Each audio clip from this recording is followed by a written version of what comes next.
It is illegal to close people's bank accounts on the basis of their opinions. I don't want to live in communist China. Chinese invasion of Taiwan, I think it's more likely it'll happen than not. They're not mucking about. None of us knew what China's ambitions for the world were. It was Trump that woke us up to it. I'm not going to get into the stolen election Trump narrative, but was it a free and fair election in November 2020 in America? No. On the question of leaving the EU, on the world stage, a big success. Domestically, it's been terrible. Well, we've got Mr. Farage here, and good afternoon. Are there any bankers here? Just what I want to. So, Nigel, you were a commodities trader in the city a few moons ago. Do you still trade? And you know, what would you get involved with? Sort of equities, bonds? Yeah, I was involved with London Metal Exchange. So we dealt in copper, aluminium, lead, tin, zinc, nickel, the industrial metals. Our clients were Chilean mines that produce copper, washing machine manufacturers in northern Italy, and of course speculators who provided the liquidity in the market. I loved it. It was huge fun. When I started, there was no regulator. Everything was done completely on trust, done on a handshake. And do you know what? Actually, there were very, very few dishonest people. Always makes it better not having regulation. Well, no. As soon as regulation came in, it stopped being fun. Your word wasn't your bond. Everything went to lawyers. And now, no one goes out to lunch anymore. So I can't see the point of being in the city. I do trade, but I don't short-term trade. You know, short-term trading, day trading. If any of you think you can make fortunes day trading, well, very, very good luck to you. You won't. No, you just won't. You know, you might have a good run, but you won't. And also, Mark, to trade, you've got to be on it the whole time. It takes your whole life over. So I invest long-term in things, mostly in stocks. And what I've been doing for the last couple of years is buying companies, maybe not very sexy companies, but companies that have been around a long time, actually make products people buy and pay dividends. And if you look at stock market growth over the last 70 years, it's the reinvestment of dividends where the real growth comes from. So I'm stuck in pretty safe stuff. I still think there is a risk of a big stock market setback over the course of the next 18 months. But kind of, if I'm in good, solid companies, I'm happy. The thing that amazes me is the whole, the way that ESG has kind of taken over. You know, we must invest in ethical things. Well, of course, that's a load of cobblers. Because ultimately, companies either do well for investors or they don't. And actually, oil, gas, coal, all the unpopular stuff has been really good over the last couple of years. So I think some of this modern morality with investing is going to come to a shuddering halt. Well, it just isn't sort of ESG, is it? Because if you stop investing in oil, how do you then transition to the sort of cleaner stuff, so-called? You better ask Ed Miliband that.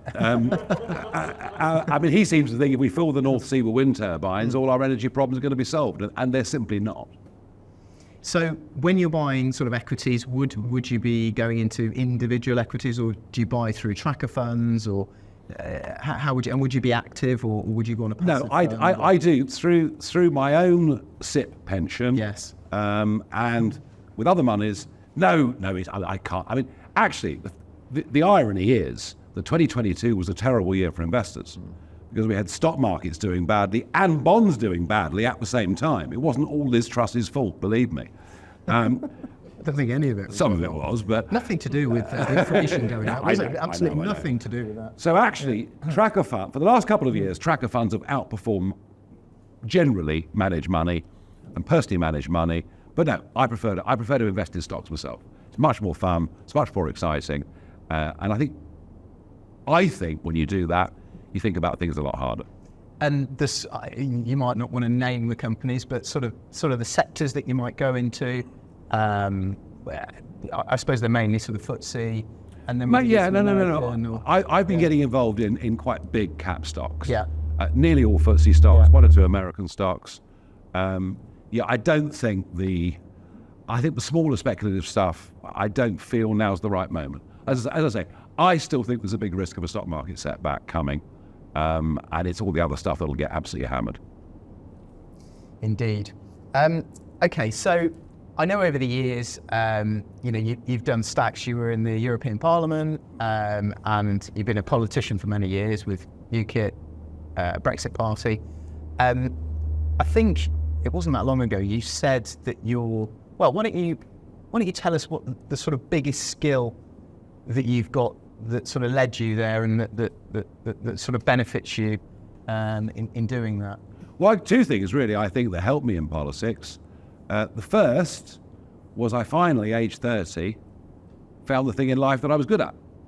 A lot of people go through their lives and never discover the thing they're actually good at. And what I'm best at is communicating. It's telling a story, selling a message, phrase it as idealistically or as cynically as you want to. But it wasn't until I was 30 that I discovered that actually getting up on a platform or appearing on telly and making an argument and having a debate was what I was good at. But I was 35 when I got elected to the European Parliament. But, I'd worked since I was 18 in commodities. I spent the last 9 years of that running my own company, paying the rent, employing people, doing those things. So I think for me, having business experience, being pretty good on my hind legs, and above all, having a sense of humour. Because if you go into a job like politics, it can be pretty rough. And as part of that, I think you said that when you're in the European Parliament, social media was a big thing to sort of... I mean, look, the BBC were never keen to give UKIP any coverage. This was a view that to them was impossible. Everybody wanted to be members of the European Union. You had to be a nut job. In fact, what were we called? Fruitcakes and loonies. Raising loonies? Yeah, fruitcakes. I quite like fruitcakes as a term of abuse. And so actually, to get the stuff out there that I was doing and I was arguing was really difficult. And then in 2006-07, along came something called YouTube. And suddenly, as the 2008 financial crisis hit, my brother would be sitting at a trading desk in the City of London, and a speech that I'd given in the Parliament 2 hours earlier would be put out by Zero Hedge, now the biggest financial markets online website in the world. And so suddenly, my speeches were reaching loads and loads of people. And then one day, they picked a new president of the European Union, this unknown little bloke called Herman Van Rompuy. And I don't know what got into me. The low-grade bank clerk. I don't know what got into me. I mean, a lot of people ask for advice about speaking. And I always say to people, don't be overscripted. Don't be overscripted. Maybe have 2 or 3 points on a small note, but if you look at an audience and talk to an audience, actually you will engage their attention. You've got to speak at a wedding or whatever it is. You might be nervous, but actually, nearly everybody in the room's on your side, and people can see if you speak from the heart. They sort of feel with you. The trouble with, and I've always done that. The problem is you never quite know what's going to come out. So I'd gone in there, Mark, intending to say, "Who are you?" He'd been the Prime Minister of Belgium. Literally, nobody had ever heard of this bloke. And there he was, being paid more than Obama. So I thought, I'm going to tease him to say, you're Mr. Nobody. And then from nowhere, I say, you have the charisma of a damp rag and the appearance of a low-grade bank clerk. God knows where it came from. I've absolutely no... And suddenly, 10 million people have seen it. And then 20 million people have seen it. Then the rap version gets 6 million views. and almost overnight, I was a household name, for good or bad.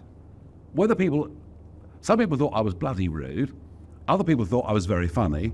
But people knew who I was. So yeah, social media changed things hugely.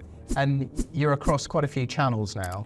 I'm pretty much doing them all. What's out them all? I mean, obviously Twitter, or X as we're now supposed to call it, but we never will. And thank God for Elon Musk, because I'm not going to get into the stolen election Trump narrative. I think he's overcooked that. But was it a free and fair election in November 2020 in America? No, because almost the entirety of the social media giants literally blocked out the Hunter Biden laptop. Literally blocked out criminality, Class A drug taking, all of those things. And now that Elon has bought Twitter, at least we now do have a counterbalance. So I do Twitter. Facebook's becoming harder and harder. The level of political censorship on there is difficult. Rob has it. Yeah. He can't say a lot of things on there. Can't say COVID, all sorts of things. No, Yeah. and even people that like stuff I put get suspended. So Facebook's become really very difficult. And TikTok, I've got mixed feelings about. I've got mixed feelings about it because clearly, it is potentially a tool for the Chinese Communist Party. We see even from today's Sunday Times front pages, a lot of these people do not wish us well, but you can't avoid it because that's where the younger generation are. They are on TikTok. And so I'm doing TikTok as well. And it's quite funny, really. I get kids in the street now, point at me and go, "It's the TikTok bloke." I'm just some old bloke that appears on TikTok to them. So yeah, I'm working across all the channels, and we're not America. I'm not a pop singer, but actually, I've got about 3.7 million followers across the platforms, and so it is it is quite powerful. Anybody have more in politics? No, not in politics. There's one broadcaster that's got more, but I don't trust this bloke because I think he might have bought them. And his name is Piers Morgan. And we're not exactly on speakers, let's put it like that. And he doesn't like the current viewing figures either, because mine are above his, and he's not keen on that at all. I thought that moment when he got busted, when Trump videoed the interview or recorded the interview, and then you published it on GB News, I thought that was superb. Yeah, the dossier. Yeah. No, maybe there are some Piers Morgan fans here, I don't know, but I'm just not one of them, that's all. Okay, so moving on, Yeah. you've had some big campaigns with cash recently, Yeah. and debanking. Yep. You're worried about central bank digital currency. Just talk us through what your concerns are. Well, in a nutshell, I've been hearing for some years about people losing their bank accounts. People I know in business having their bank accounts closed, almost with no explanation given whatsoever. I was also aware that people in public life, whether that's politics or senior positions in the law or civil service, it isn't just the individual that has problems, it's all their friends and relations. There are 20 people associated with me who are classed as politically exposed persons. It's absolutely crackers. The idea that my near 90-year-old father is a drug runner, it's just completely for the birds. So I've been aware of this problem. And then it happened to me. I've been with that banking group for 43 years. I run all my city businesses through them, do my current personal and business stuff through them. You get a phone call, we're closing your accounts, the letter arrives, no explanations given. And I spent 5 or 6 weeks thinking, do I go public on this? Because you see, to admit in public you've been debanked, it's actually quite embarrassing, isn't it? It's embarrassing, it's not good for your future credit rating, but in the end, after a glass or two of something, just to settle down, I just thought, I won't tell you exactly what I thought, but I just thought, the hell with it. They can't go on behaving like this. So I went public with it. And then we learned the real intricacies that she'd leaked a lie to the BBC as to the reason that it was closed. I then got the subject access request, which said I did not align with the bank's values. And then the whole thing just exploded. And then everyone starts coming out of the woodwork. And I've now set up, Mark, a website, accountclosed.org. I'm encouraging people who've been debanked to go to that site. I've got a load more stories to break. But in essence, there are 3 or 4 things at play here. One, this politically exposed person is designed to stop money laundering. The big drugs cartels launder tens of billions of dollars every month, but none of it comes through UK politicians, and it never has. So it's completely unnecessary. Secondly, we've got the whole issue of the anti-money laundering regulations, AML as it's known. You're running a small business, you suddenly have a large check paid into your account, the bank looks at it and says, well, rather than go through the bother of ringing Mr. Smith or asking him to come and see us, do you know what, it's cheaper for us just to close the account because it's a suspicious payment. You've got that problem. But the other problem is cash. You know, if you're running a business, if you're running a fish stall and the average sale is about £8.50, people give you a tenner. You give them change back. Of the 10,000 bank branches that there were in Britain in 2015, by the end of this year, only 4,000 will be open. 3 out of 5 bank branches will have closed in the space of just under 9 years. And even when you find a branch that's open, they don't want cash.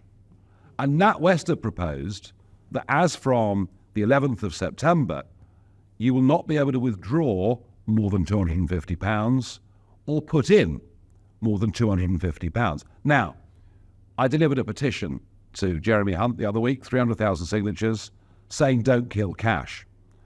And he has actually responded actively to this. So I hope NatWest begin to rethink it. But here's the real worry, and this is not a conspiracy theory. We are recruiting, the government are recruiting right now, and they've recruited quite a few people already. They'll be introducing in 2030 a central bank digital currency. It'll begin in an introductory form, but who knows, by 2035, they may decide we'll go completely cashless. Why is that a problem? I already see banks controlling people's expenditure. Unbelievable. I mean, let's just say, for argument's sake, you want to put some money into cryptocurrency. You want to put some money into Ethereum or Bitcoin. If you're with NatWest or HSBC and you put a couple of grand into Coinbase, an FCA registered company, they might close your account.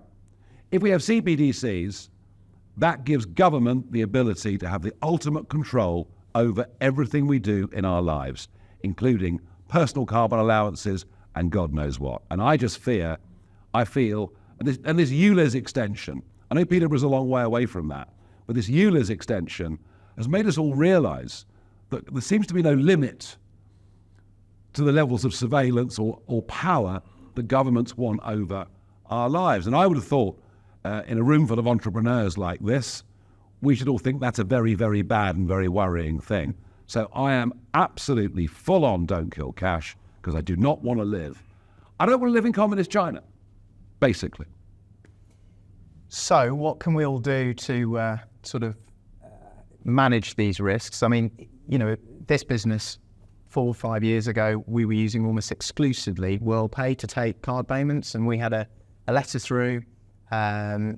You know, there was a bit of a lead up, and they basically said, we're going to close your account, you've got 3 months. And obviously we then couldn't take any money if that had gone through. And in the end, I think we had to give them £500,000 to keep the account open. And then they sort of worked it down over a period of time.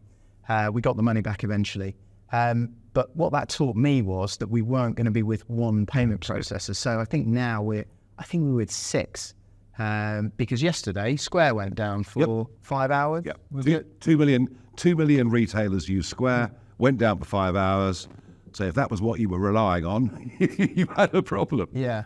So I think this applies for payment processors. I think it applies for bank accounts. You know, we're across two. I think we bank with about 4 or 5 different banks for our accounts, and across 2 sort of big banking groups. You know, because I remember in 2008, slightly different reasons, but when the banks got into bother back then, you know, they were knocking on our doors saying, give us £2 million back, give us £5 million, you're not in covenant, because they were running out of money. So I think the key to this is you've got to, in all your businesses, have multiple different, be using multiple different banks, and they need to be within different banking groups. So it can't just be, I don't know, Ulster Bank and RBS and Keats. It's time consuming. It's time consuming, and it's a bore, but it's less of a bore than being closed down by a bank, even when you've done nothing wrong. So it really is worth it. It gives you time to move, and the same goes. I wish I'd done it. The same goes with your loans, your mortgages. You know, we won't go below 3. So even if, you know, I managed to get really good facilities from, say, 2, you know, banking groups, and they're the cheapest, I'll always have a third and have a good relationship. So then if suddenly they demand money back, we've got 2 others with the existing relationship we can go to. So I think there's a lot of lessons in that. It's quite interesting with the central bank digital currencies. They're going to be able to control what each pound is spent on, aren't they? Well, as I say, I mean, the banks are doing it already to a certain degree, but once you have a system that government has total oversight over, and don't buy the argument, by the way, don't buy the argument that if you're not doing anything wrong, you've nothing to fear. That's what those truck drivers thought in Canada. Yeah? People who've driven trucks for years, suddenly told that unless their arms resembled pincushions because of the number of jabs they were supposed to have, suddenly found themselves outside the law and with their bank accounts frozen. That's what Trudeau did. That's what the Prime Minister of Canada did with the banks supporting him. So, no, I think we need to have as much personal freedom of use of our money and how we spend our money as we possibly can. So you've got the government sort of making statements about not killing cash and debanking. What do you think it is that, because if I said something and delivered a petition, they'd just ignore me. What do you think it is that has actually got them listening to you? Oh, they're bloody frightened of me, aren't they? I mean, they've always been frightened of me. I mean, they always think, metaphorically, that I'm kind of outside number 10 with a Molotov cocktail, I emphasize metaphorically. No, look, for good or bad, I do have a big voice. And ultimately, the reason I spoke out on the banking stuff wasn't for me. It was realizing I could actually be standing up for a heck of a lot of people. And when we now understand that 1 million bank accounts have been closed in Britain in the last 4 years, I mean, can you believe that? 1 million bank accounts have been closed in the last 4 years. And people in perfectly legal businesses are having their accounts closed. Anybody in the gun trade having their accounts closed. People in the jewelry business, because there's quite a bit of cash involved, having their accounts closed. So I felt, Mark, by causing a bit of a scene, which I'm very good at, I thought that we would get a debate going. And I'll be honest with you, I've actually been quite shocked how well the government have responded. They've responded really quickly on this. I thought we'd get a few platitudes, but actually, Hunt is saying it is illegal to close people's bank accounts on the basis of their opinions. So let's hope that this strong language translates into action. A lot of that will depend on the Financial Conduct Authority, who I don't have the greatest amount of faith in at this current moment in time. But no, sometimes, I mean, there are times when, well, I'm not famous, I'm infamous. I mean, there is a difference. There are times when it's a blooming nuisance, but there are times when it can be used to very good effect. And I really hope that we can do some good here. So is Trump coming back? It's going to be the biggest, the greatest. It's going to be so cool.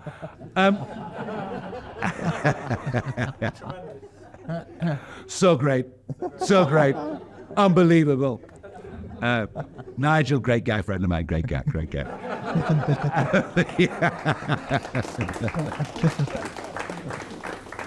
Do you know, you can love him or hate him.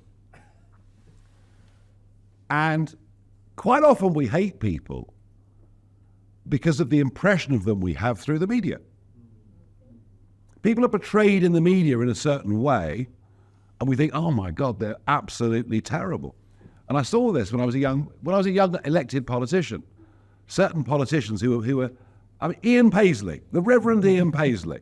Now, you would have thought growing up watching the BBC that this man was an absolute monster. Yeah, I did. Now, well, so did I. Now, and okay, whilst I never quite went along with his views on the Pope and all that blooming sectarian, but actually, when I got to meet Paisley as a young MEP, I couldn't meet a more charming man. He was absolutely delightful. He opened the door for people. You'd get off the plane at Gatwick and the top security guys were there for him. He introduced himself. So people aren't always as you think they are. Trump, and if you take Trump's media image, you would think he's very loud, brash, outspoken. The truth is, he's much worse than that in real life. Look, I love him. I have great fun with him. what you see is what you get. There's no pretending. And I would argue, Mark, on the big stuff, he's been right. None of us knew anything about China until Trump came along. None of us knew what China's ambitions for the world were. It was Trump that woke us up to it. Trump was the first American president in 5 not to launch a foreign war, which meant we didn't get involved in yet another foreign war. You know, he brought together Arab countries and Israel with the Abraham Accords. There was some very good stuff that he did. And I thought for all the world he was going to win a landslide, and then COVID happened. Clearly, the legal problems that are mounting up are one or two of them are very serious. Georgia is very serious. But you know something? When Al Gore lost out by a cigarette paper to George Bush in 2000, the Democrats said it was a rigged, stolen election. I didn't see any legal proceedings against Al Gore. What is happening in America is they've discovered a deep flaw. They have a political judiciary.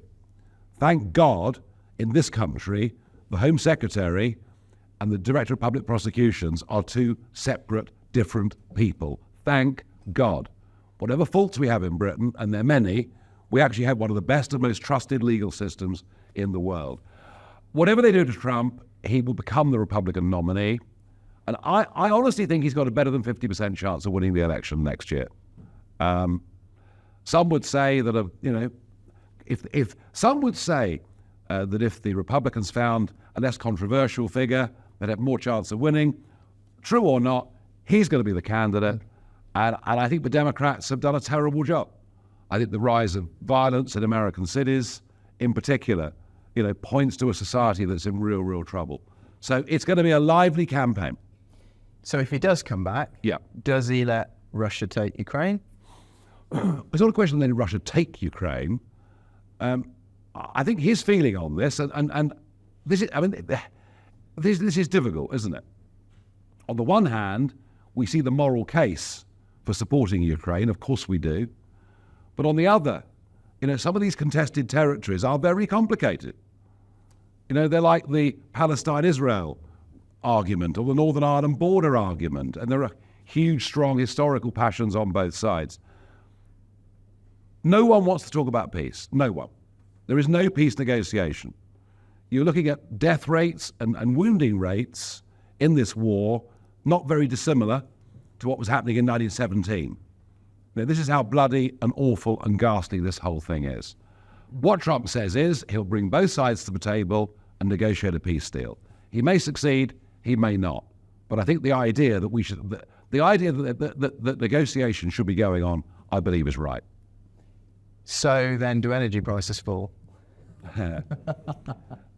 Well, I think actually, the truth is, the European Union is now buying more oil and gas from Russia than it was before the war began. What a bunch of hypocrites. Thank God we've left. So, and of course, it's all being transshipped through third countries. Energy prices. I mean, there is always a risk that we get a further spike up in oil and gas, but I kind of doubt it. I think the world's facing a bigger problem than that, actually. And I know that what's happening in Russia, Ukraine is very serious. I think China poses a much bigger problem. The Chinese economy is in free fall. It's in real problems. Youth unemployment is 21%, and they haven't updated the figure for 4 months. And that's what they tell you? That's what they tell you. I was talking to Mark earlier. If you think about salaries, average salaries and average house prices in Britain, it's a ratio of about 9, roughly, which we think is historically very high. It's 35 in Beijing. 35 times in Beijing. So you've got this gigantic economic bubble that has built up in China. Debt. Or huge debt. Massive debt. China, or as my friend Donald would say, China. I love the way he says China. And so real economic problems, and clearly a big setback and big bankruptcies as a result of debt coming in China. And so I think the biggest problem the world faces is, I suspect they'll invade Taiwan next year. I seriously do. I think it was a very... To sort of divert attention from the problems. Yeah, to divert attention from the problems, and then to be able to hold the West... They will hold the West to ransom on chips. because still over 60% of all the chips that are used in every new car are being manufactured in Taiwan. And in America, they're spending tens of billions trying to catch up with this, but we ain't going to be there by next year. So that's the big worry, I think, that we face. And they're demolishing tower blocks. Literally. The overbuild has been so great that tower blocks that have been built, the firms have gone bust, they're being demolished without anybody ever having moved in. And you saw that Evergrande, one of the biggest building companies, massive, huge, and they filed for Chapter 11 with their American listing. So this is quite big stuff, quite big stuff. Almost feels like it was all a bit of a lie, doesn't it? You know, China was going to be sort of the world superpower. It's going to surpass the US. Yeah. 2030s. Now looks very unlikely, doesn't it? Yeah, it does. I mean, look, you know what? Whoever runs America, whatever divisions there are in America, never ever underestimate America. America is the greatest free market economy in the world. They have an amazing work ethic in America. You know, people actually want to get up off their backsides and go to work of a morning and do stuff. And I'm actually quite bullish the dollar.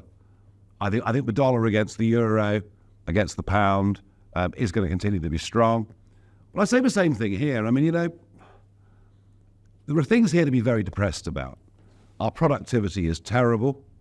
Our civil service. Did you see it with the hot week last week? 8 out of 10 civil servants were working from home. And you're all paying for that. Your taxes are paying for all of this. So we've got problems, and we've got too many young people who think the world owes them a living. I mean, we have got these problems, and yet, you know, good, well-run businesses will go on making profits and doing well. So, you know, it's easy sometimes, despite politics and despite many problems, there are still huge opportunities. So it looks like Labour's on their way in. Yeah. The Conservatives, it looks pretty unlikely that they're going to be able to row back. And Starmer's had Tony Blair out. He's sort of wheeled him out publicly now. He's probably been talking to her for some time. It looks like he's sort of going down that road, doesn't it? Well, I'd rather have a Labour government that went down the... And I mean, a lot of things Blair did I didn't agree with, but I'd rather have a Labour government going down the Blair route than a Labour government going down the Corbyn route, frankly. Look, the Tories, I mean, I helped them in 2019 like you can't believe. I got rid of Mrs. May, humiliated her in those European elections. She resigned. Boris was obviously going to become leader. I did him a huge favour in that general election. You know, I didn't want a second referendum. I didn't want Corbyn to be the Prime Minister.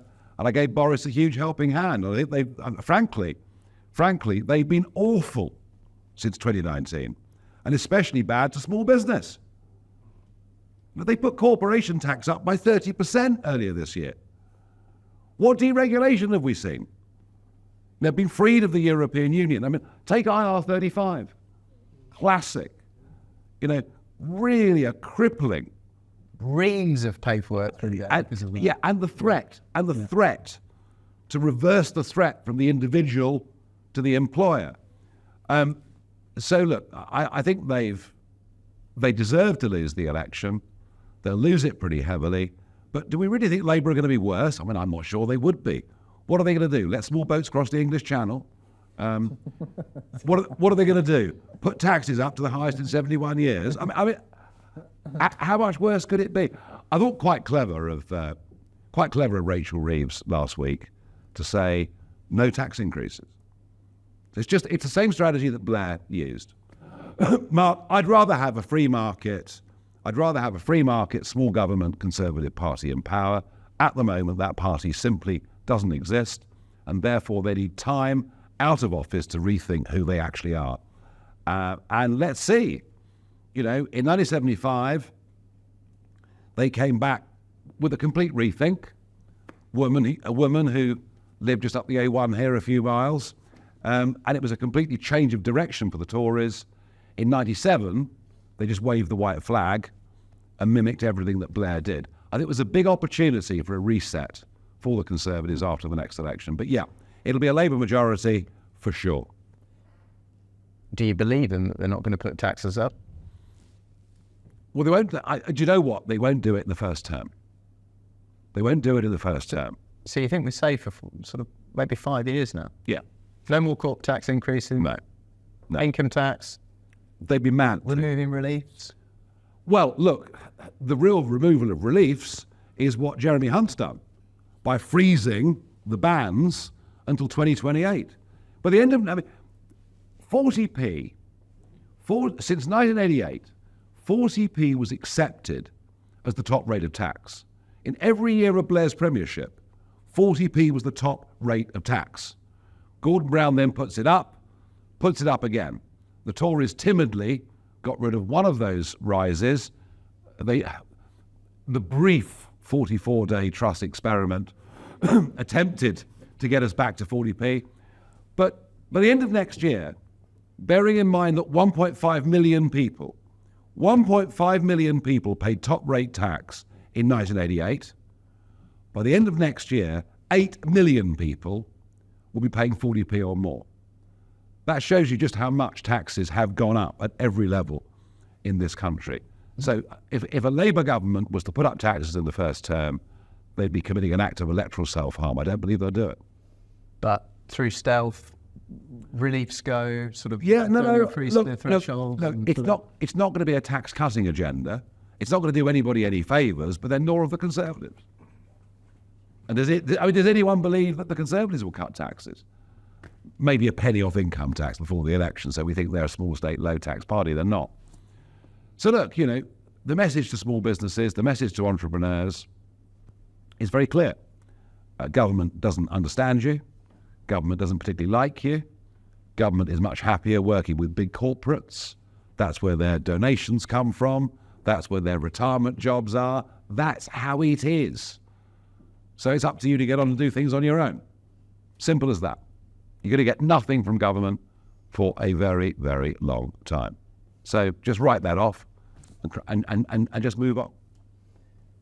So at the moment, first past the post, and it benefits the incumbent, sort of flip-flops between Conservative and Labour. We don't really see anybody else with much of a chance. Right. Do you think proportional representation is likely to happen shortly? I don't think with our current system anything will ever really change. Anything will really change. And I think the intellectual choice at the next election is probably the narrowest we've ever faced.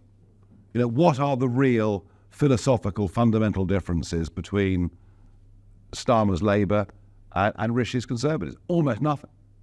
Literally almost nothing. From net zero to what they're now all saying on tax. There are almost no differences. So I think under first past the post, nothing will change. I think we have to have a degree of proportionality in our system. Obviously, Mark, it's very difficult for me to comment on this objectively because nobody in British history has ever got more votes for fewer seats than I got as leader in 2015. I was coming on to that. Yes, I have polled this. I have polled this recently. And if I was to say, right, I'm going to do this all again, and if I was to go around the country with the energy that I had 10 years ago, maybe it's still there, I don't know, maybe it's not. If I was to do all those things, I believe I could get nearly 5 million votes. Would that give you a majority? About 3 seats. 3? Okay, right, no winner. So why am I going to do it? Yeah. Why am I going to do it? Under PR, could you become Prime Minister? Yes. Oh, yeah. Giorgia Meloni's vote in Italy is the kind of vote I could get under PR. And who, by the way, is doing a good job. All this shock horror, this terrible woman's becoming PM of Italy. Well, actually, she's done a really quite good job. So, point is, the current political establishment don't want change, but increasingly the public do. And it's interesting, a lot of voters say, well, we believed in first past the post because it gave a strong and stable government. Well, this mob have had an 80-seat majority. How many prime ministers have there been? I think there were 5 education secretaries last year alone. We've had 10 justice ministers in 10 years. So the old traditional arguments that it gave a stable government are slowly going out of the window.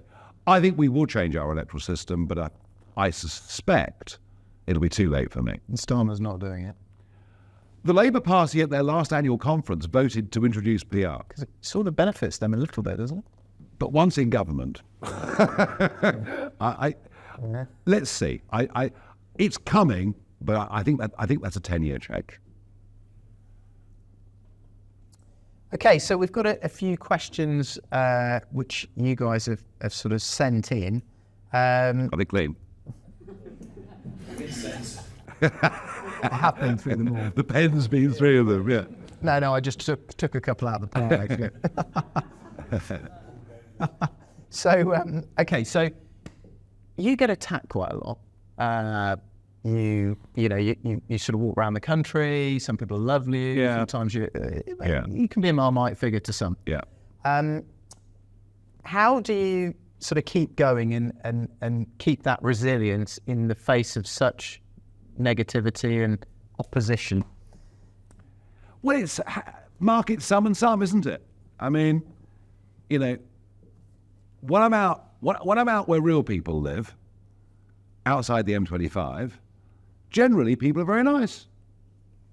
They come up and they have a chat and they're nice, and whether they agree or disagree, they're generally quite agreeable. The odd person will shout something rude from across the street, but then that would happen if I was a footballer. Or well-known. I mean, unfortunately, anybody that's near celebrity status now has to live with this. The mobile phone has broken down the levels of respect and space that we give other human beings. When I was a kid, if you saw somebody famous on the street, you might sort of whisper to your mum behind your ear, but you wouldn't dream of going up to them. But now, I could be on an aeroplane, asleep, and somebody walks down the aisle and just stands there taking pictures. So, I mean, it's unbelievable. So, in London, it's more difficult. There is a central London. I mean, there's a new breed of human being there. I'm not quite sure what they are. I've absolutely no idea what sex most of them are. And by the way, I couldn't care less, be what you want, but I just don't know anymore. I can't work it out. And there's a level of intolerance. It's the intolerance that I can't get. But I kind of think that people who believe there should be no borders, there should be no countries, or that gender should be, rather like a NatWest badge. Be a boy on one side, girl on the other, and swap each day. I mean, God help us. But I think that people that think like that are just deluded.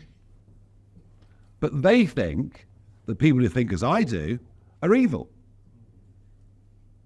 That's literally where we are. And they believe it so strongly that they don't think I've got a right to say what and that's why, look what they've done to J.K. Rowling. But unbelievable that a woman like that, who was actually considered to be on the left of politics, but just happened to stand up for what she sees as women's rights, is literally driven out of public life by this. So it is difficult. But Mark, the real answer to your question is, I am selective about where I go. I don't get on a train, for example. I wouldn't do that, because if you're on a train, you're trapped.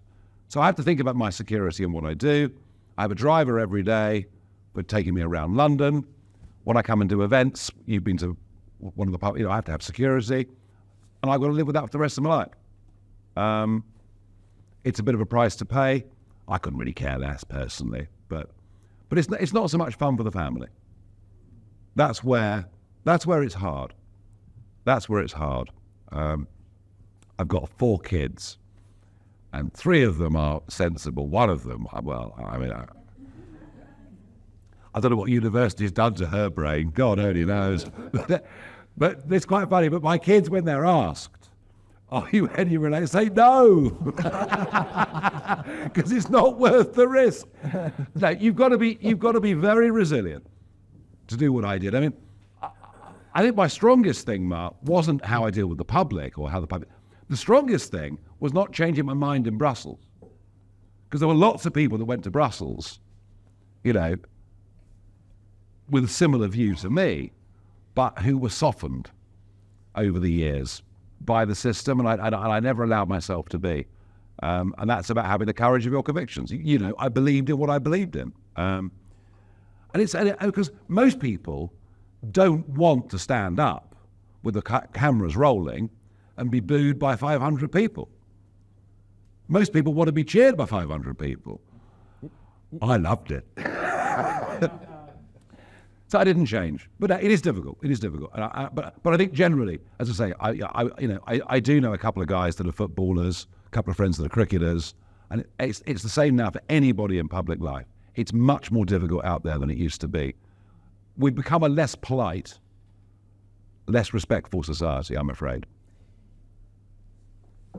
You enjoy being booed. You enjoy. I mean, I saw with this sort of debanking, it all got quite fraught, and Steve sort of came alive and quite enjoyed. Oh, I loved it.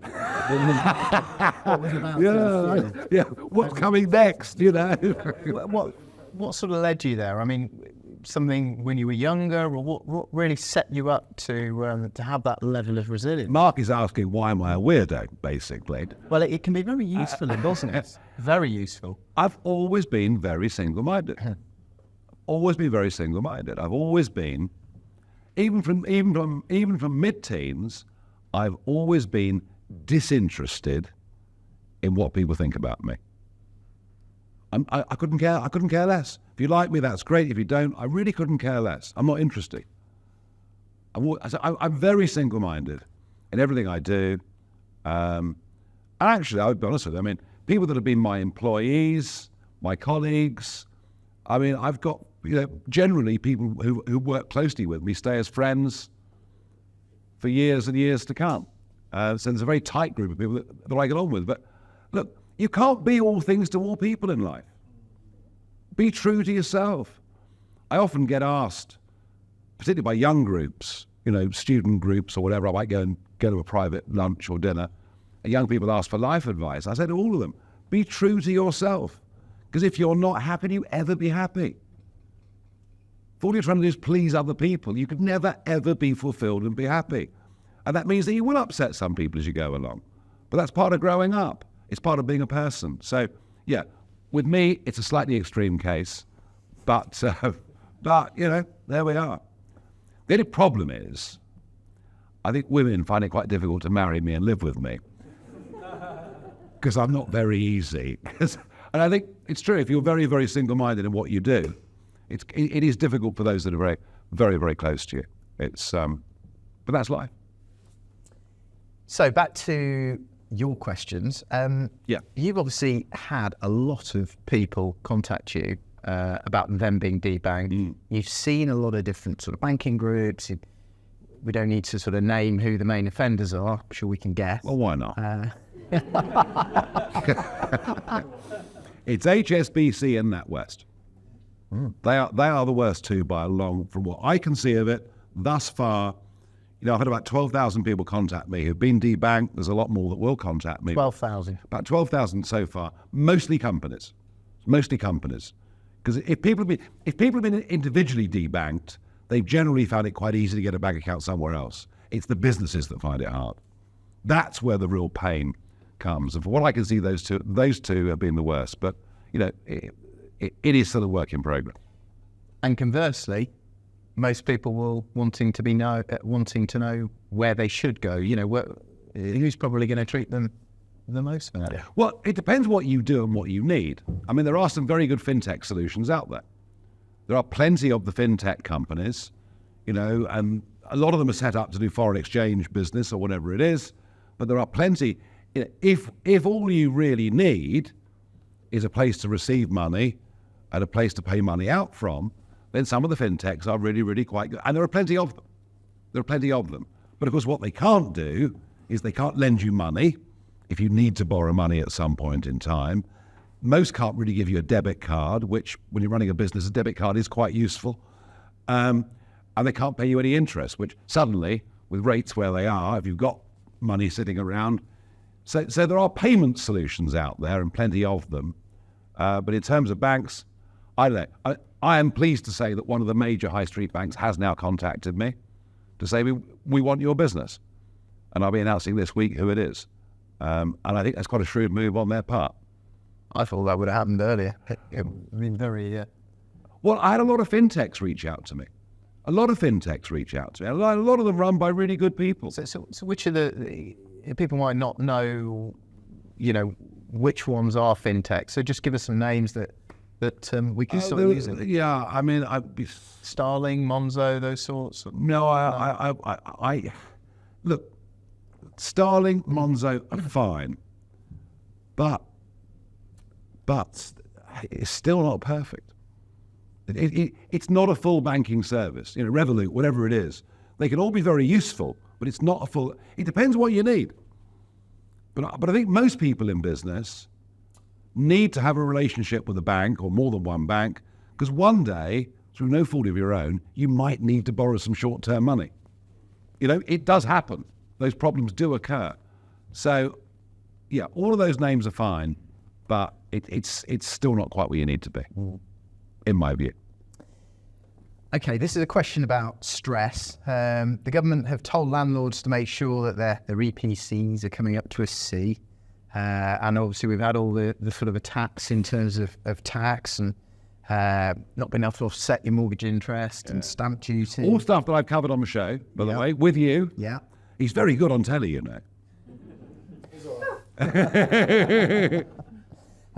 So how do you manage, this says, how do you manage stress apart from drinking in what you do? How do you keep fit and healthy and manage your time better? And I think it's relating to those stresses.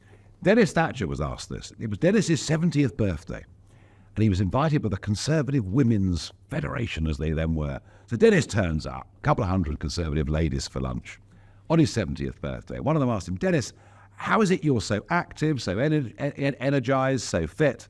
And Dennis replied, gin and cigarettes, which some of the audience thought was funny and some didn't.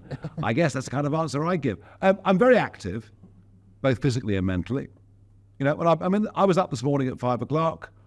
I was out fishing by 5:30 this morning. Got a nice little bucket of mackerel. We had those for breakfast. I came here. I'm busy. Don't sleep much. Don't really believe in it. I'm going to say, well, no time, is there? Just too much to do. It's very Thatcherite, isn't it? And stress-wise, do you know what?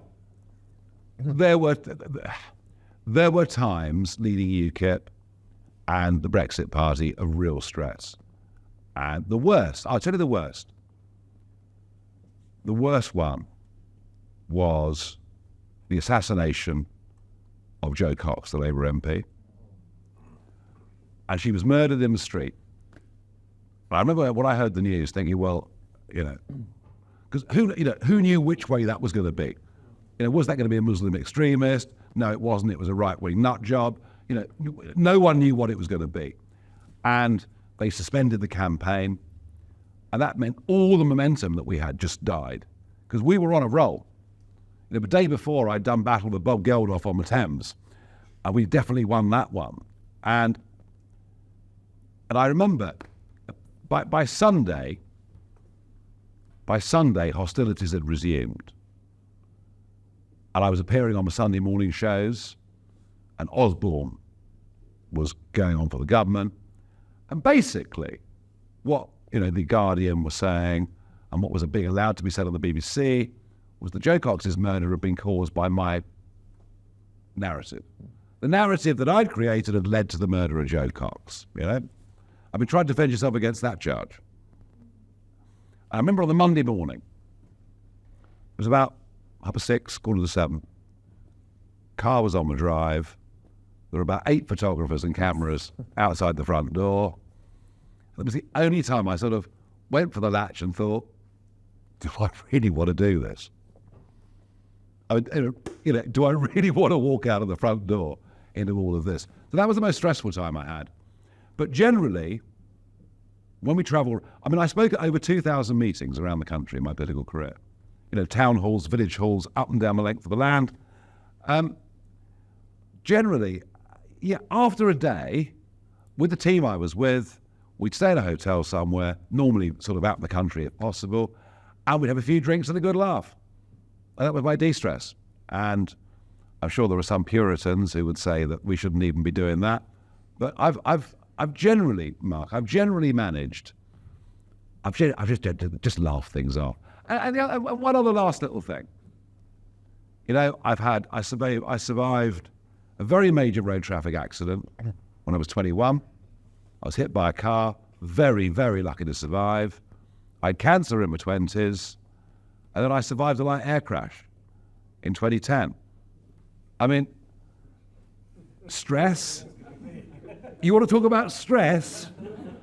You're in a light aircraft, you know, that's crashing to the ground, and you think, well, that's it, I've got about a minute left to live. That's stress.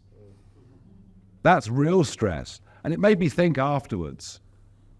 About the generations that went before us and what they had to live through and what they had to go through, you know? So, yeah. What I don't get is why there are so many young people with anxiety. The doctors diagnosing anxiety. A couple of thousand new cases every day of people in their teens and 20s who've got anxiety.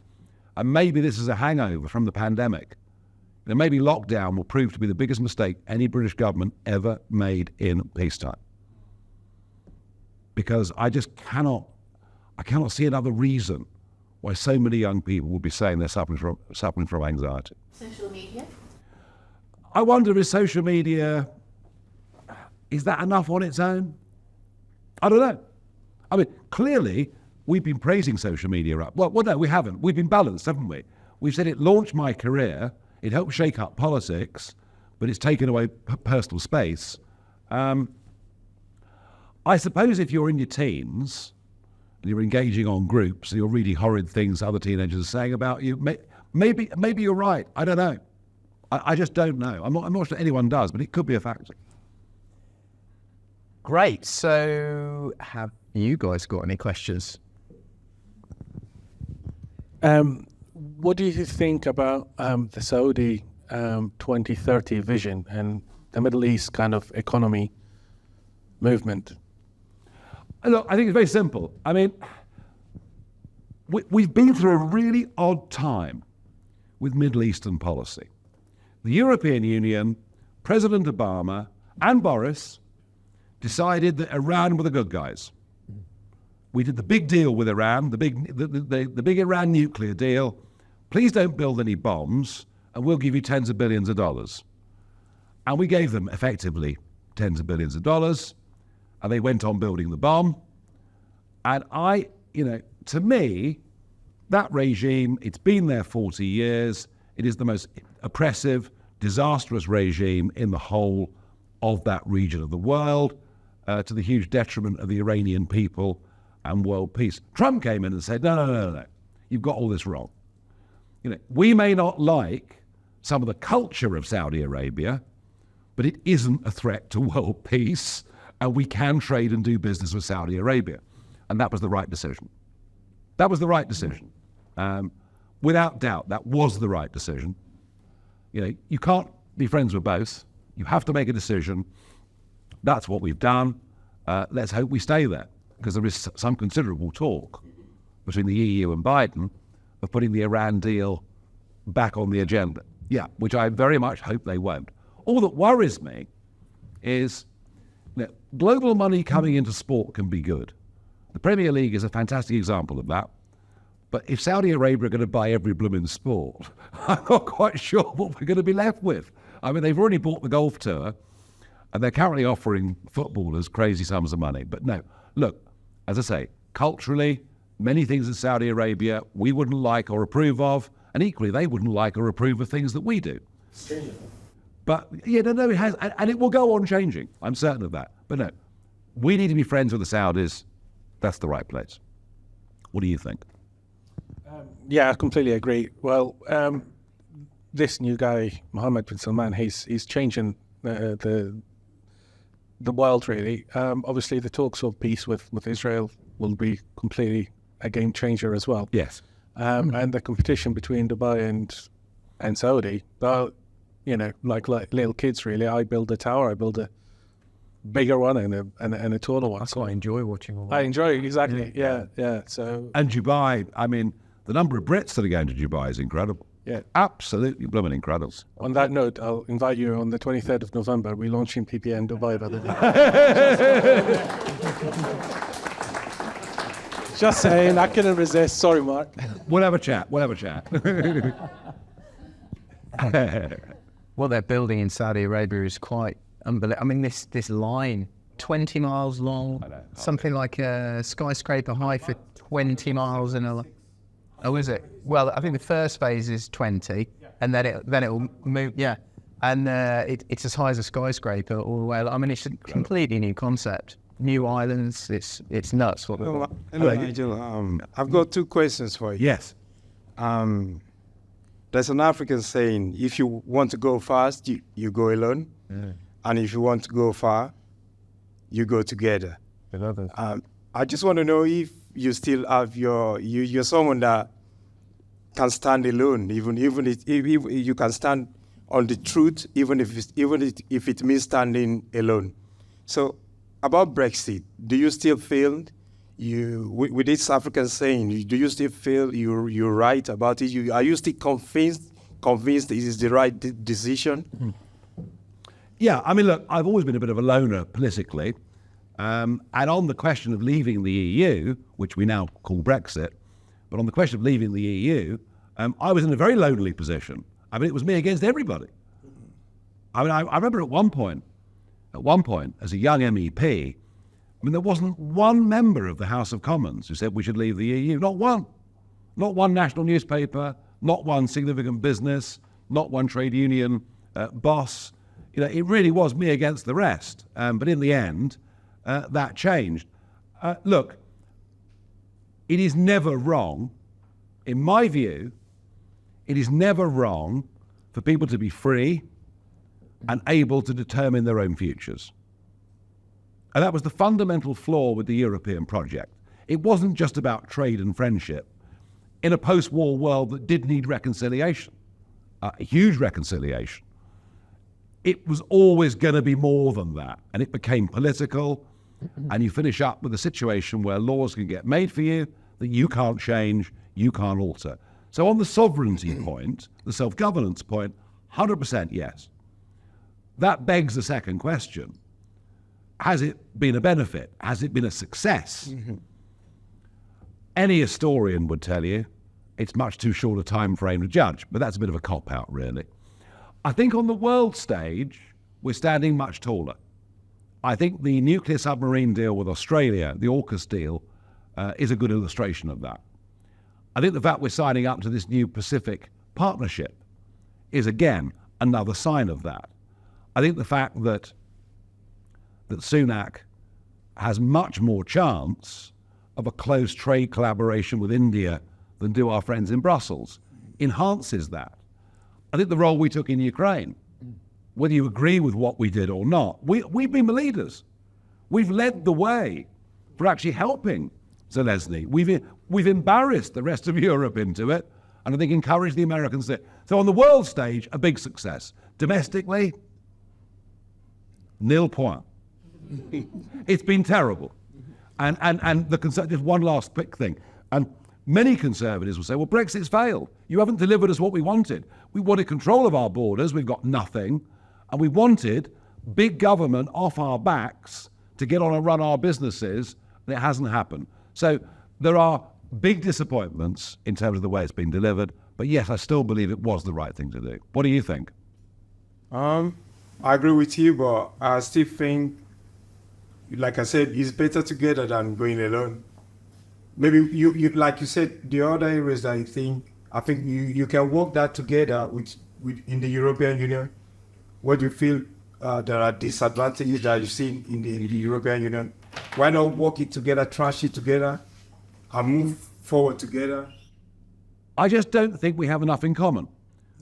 And I don't think Greece and Germany have enough in common to be in the same economic and monetary union. I certainly don't think that Hungary and France, culturally, they're actually poles apart on many things. So look, there's a big difference between cooperation, right? NATO is an example of cooperation. Countries can work together, be friends together, But the idea that you give up control of your country to a bunch of unelected duffers in Brussels, I've never found very attractive. But listen, I take the points you make. A quick one too. I believe you know Dr. Arikana Shiombori. Yep. Definitely, I don't need to go further. You know what France is doing to African nations, Yes. and I believe other colonizers as well. Would you start to change the narrative regarding immigration? I know your stand on immigration. Can this start with you? If people can know this, they can know what, I'm sorry to say, the government, France, UK, and others are doing to African nations. Because like Prime Minister Giorgio Meloni said, the solution has to be in Africa. The solution has to be France not doing that. So that that will end this immigration problem. What is your stand on that? It's very interesting to see that the former French colonies are far less developed than the former British colonies. That's a fact. By a massive factor. Every time you go anywhere in the Caribbean, it's so obvious. You know, Africa particularly, and all this anti-British narrative is not backed up by fact and history. You know, we weren't perfect, we generally left the colonies in a damn sight better state than any other colonizing power has ever done. Look, the immigration argument's very simple. We've had more people come to Britain since 2010 than came in the previous 2,000 years. We can't go on like this. We cannot go on with a rapidly expanding population in terms of health, in terms of transport, in terms of housing, in terms of social care. Well, that depends whether you own any already or not, doesn't it? If you've got stock already, you're in a good place. We just can't go on doing it. It's been so difficult to have a genuine debate about this, because the way of shutting down the debate is to say that anyone that talks about it is racist. It's crazy. What we have to do is to stop illegal immigration, and that means the crossings from Tunisia and the crossings from Calais, ours being a much smaller problem than Europe's. We're going to have, I mean, Rwanda, it's not a big deal in terms of numbers, but symbolically it's a very important deal. So look, I think that any nation that respects itself and respects its own communities has sensible controls on its borders. And it's that feeling we've lost that is leading to a huge amount of political anger in both Europe and Britain at the moment. And as far as Africa's future is concerned, it's quite interesting, really. Despite Africa's problems, look at growth rates across Africa and compare it, to what we're experiencing. And there's a big race on for Africa. Maybe we need to be more involved again in Africa in this sense. If we don't do it, China will. We don't do it, China will. And China already has significant mineral interests and much else. But look, it's a huge topic. It's a huge topic. Thank you. Thank you. Huge topic.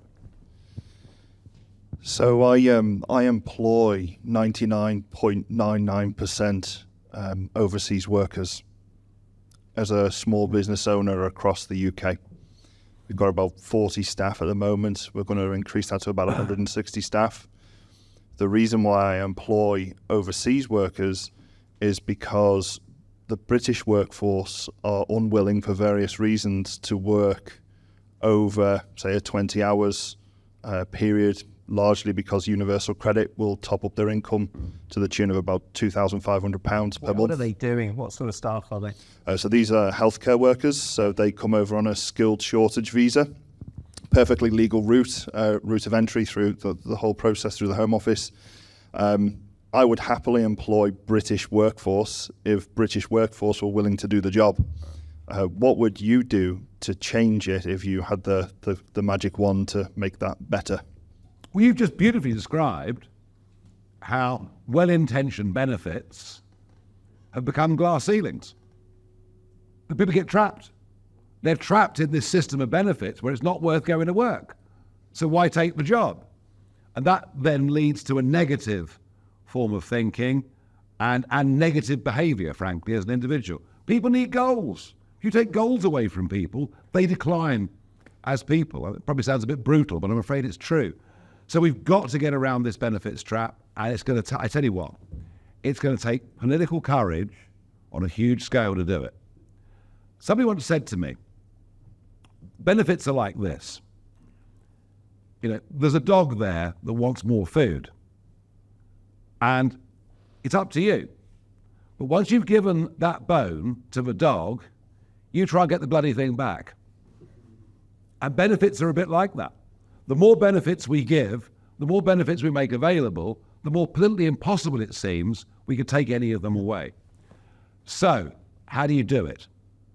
The only way you can do it, I believe this for many, many, many, many years. The only way that you can do it is to effectively have no tax on minimum wage earnings. So if people earning 70 to 18,000 a year were paying no tax, then I think suddenly you start to see that coming off benefit and going into work actually makes you better off. All the while it doesn't, will never solve it. On the foreign workers point, that's fine. Foreign workers coming in is fine, but they should not be entitled to healthcare, benefits of any kind at all. And that, I think, is where, again, some of the anger has been stored up. Because if people coming in on visas like this are allowed to stay, bring kids, bring dependents, then net for the UK economy, it's a loss, not a profit. So, we have to deal with this sensibly. We have to be a bit tougher. But yeah, who is the modern day Mrs. Thatcher?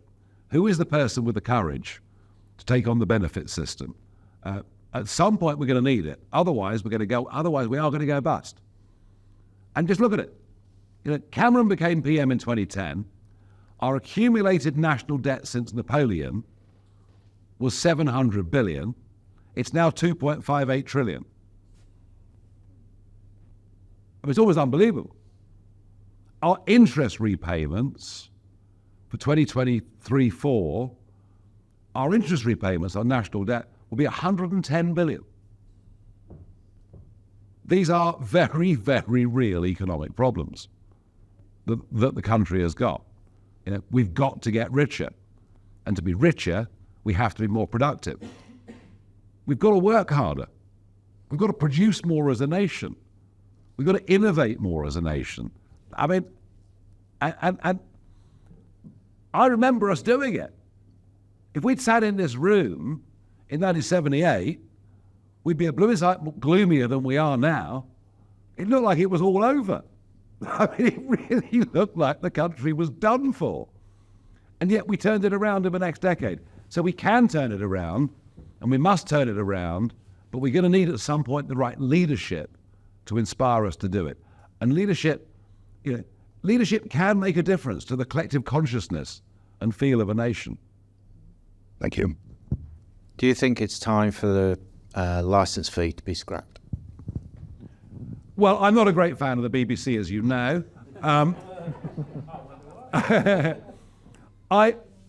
Yes is the answer, in short. Everything's changed, hasn't it? There are things that are free to watch. There are things that we pay to watch. There is an absolute multiplicity of entertainment shows, of sporting opportunities, of current affairs, of politics, or whatever it wants. But there's one thing I would keep. I do think the BBC World Service matters. We should never underestimate how important the BBC is as a global brand for Britain, and what it represents, what it's represented in the past. And actually, you talk about Africa, and the BBC World Service still does a fantastic job covering Africa. It helped me growing up as a kid. Yeah, it does a fantastic job. And those of us that don't sleep much often listen to it at 3 and 4 in the morning. So yeah, it does matter. It does matter. But telling us the truth when our government lying to us. Yeah. Well, what a very valuable service. What a very valuable. So look, we do need to keep that, but we don't need to go on funding it through a license fee. There's nothing to stop the BBC appealing for its own chunk of the advertising market or its own chunk of the corporate sponsor market. Yeah, we can't. This current model, it's $3 billion a year for a state broadcaster. It makes no sense anymore. Yeah, because they want to introduce it into the council tax so that every household has to pay. Yes. Well, I'm actually more vexed by something else. I'm more vexed by road charging. Yeah. I'm more vexed by road charging. I see these cameras going up everywhere. Matthew Paris in the Times yesterday saying road charging is the way forward. I just feel we are becoming one of the most surveilled countries in the world, and it's not the criminals that are being caught. It's just ordinary folk going about their business being criminalised. So I'm more. I mean, I get the licence fee argument, but I think the war on the motorists concerns me even more. And I think it's amazing, you know, so many of those that make transport policy live in the centre of big cities, don't have a driving licence, live their little, you know, metro lives on bicycles, and just don't get how the real world is. The level of detachment is quite extraordinary. And hence the row over ULEZ. You know, 60% plus of those who live in the outer boroughs of London commute by car. Because there aren't enough buses, there aren't trains. You know, yeah, that's the one that really gets me. Hi, Nigel. You mentioned earlier that you thought that next year we might see a war with China. And knowing the likely participants, that will likely make Ukraine look like a domestic squabble. What do you think the impact on the world economy and the UK will be? That all depends on how we decide to react. I do think that a Chinese invasion of Ukraine, I mean, you know, if I'm going to put a number on it, I'm over 60%. I think it's more likely it'll happen than not. And if you look at their recent wargaming exercises, they've done 2 big wargaming exercises over the course of the last few months. They're not mucking about. President Xi has completely changed China. You know, they're taking disputed atolls in the South China Sea and building airstrips on them.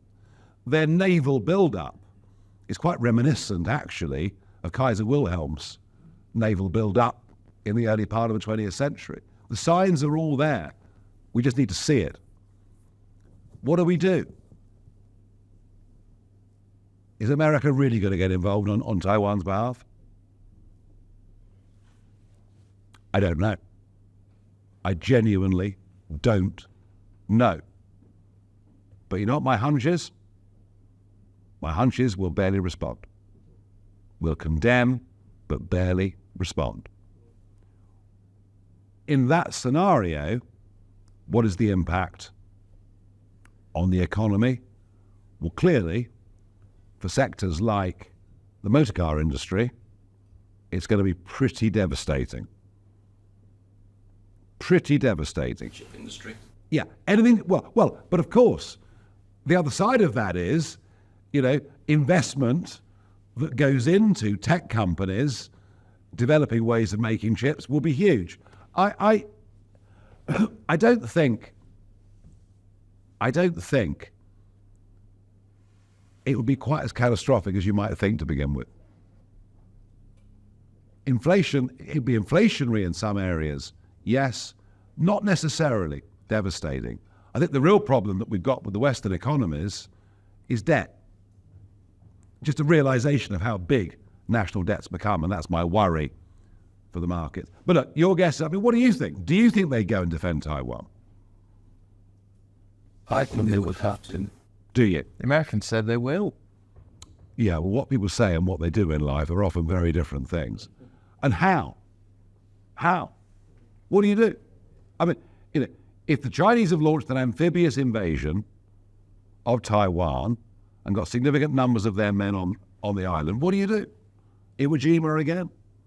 Is American public opinion going to swallow that? Look, none of us know the answer to this, but it is worth thinking about. Scary. Okay, we've got one last question. We'll try and end on a positive note. well- Because that One one's final it's too question. scary. Sorry, I'll try not to do nuclear or world war. I just think obviously, you potentially could be quite polarizing in terms of views. I'm sure you're fully aware of that. I find that no matter what political views you have at the moment, it appears that everything is broken. And I feel like with social media driving the political discourse, people go into two different camps. It's either right or wrong. As you said earlier, you're either this or evil. Yeah. What do you think we can do to make political discourse? And I think the answers to a lot of these questions are much more nuanced than either right or left or binary answers. What do you think we can do both as a society to make things better in terms of improving our political discourse? Well, the social media point comes up yet again. Here's the problem. Because the algorithm knows what you like, it sends you what you like. And it doesn't send you what you don't like. And that's where the nuance gets missed.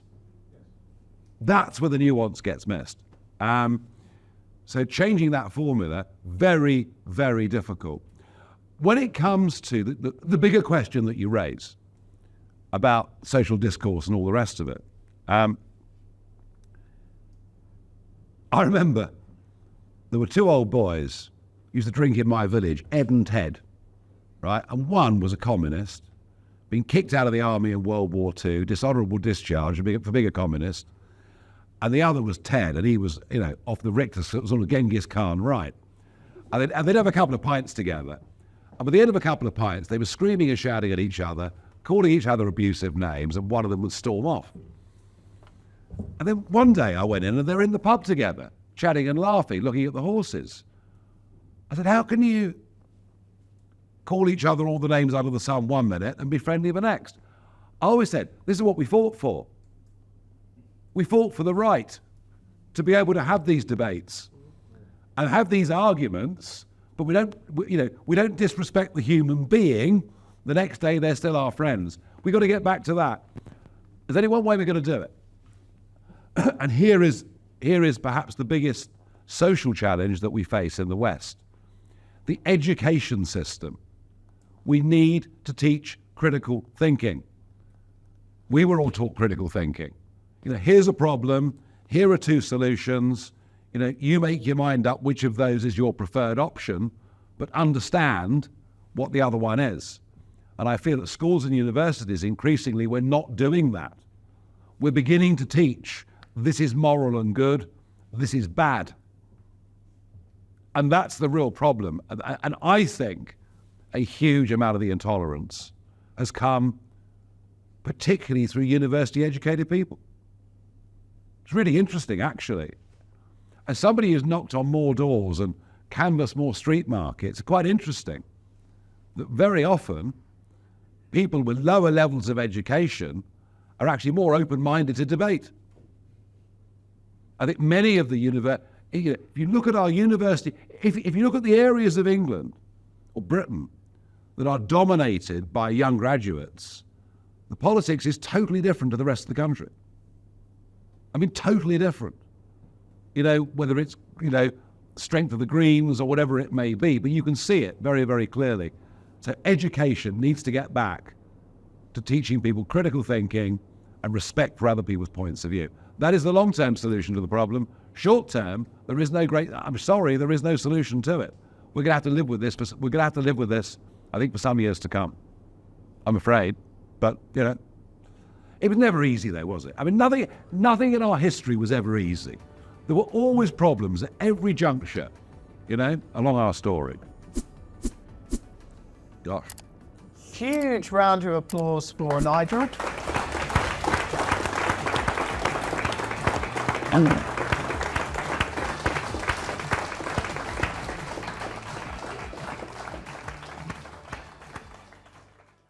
One more Trump impersonation. Okay, it's all over now. You get out of here.